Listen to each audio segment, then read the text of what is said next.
بسم اللہ الرحمن الرحیم۔ میرے بہت محترم سامعین السلام علیکم، توجہ رکھیے گا۔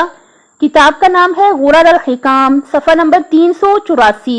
قال علی علیہ السلام احلم توفر، پردباری کرو یعنی حلم اختیار کرو تاکہ آپ کا احترام کیا جائے۔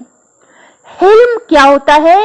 یعنی یہ برداشت کرنا اور صبر سے بھی زیادہ اس کا اونچا درجہ ہے۔ بہت زیادہ صبر کرنا، برداشت کرنا جو ہے اسے حلم کہتے ہیں۔ حلم اختیار کرو تاکہ آپ کا احترام کیا جائے۔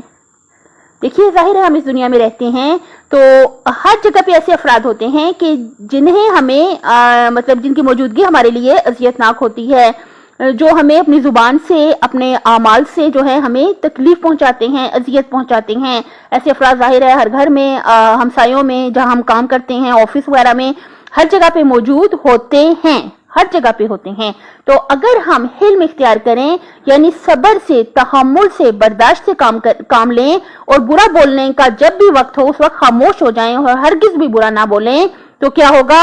جب ہم حلم اختیار کریں گے تو مولا کہتے ہیں اس کا نتیجہ لازمی یہ ہوگا کہ ہمارا احترام کیا جائے گا، ہماری عزت لوگوں کے دلوں میں خود بخود پیدا ہو جائے گی۔ کس وجہ سے؟ ہمارے صبر و تحمل اور اس کے نتیجے میں جو ہم خاموشی اختیار کریں گے اور دوسرے انسان سے اچھے طریقے سے، ادب سے بولیں گے، تو کیا ہوگا؟ ہمارا احترام خود بخود دوسروں کے دلوں میں پیدا ہو جائے گا۔ اپنی صحت، آخرت اور خالق کی مخلوق کا خیال رکھیے گا۔ اللہ حافظ۔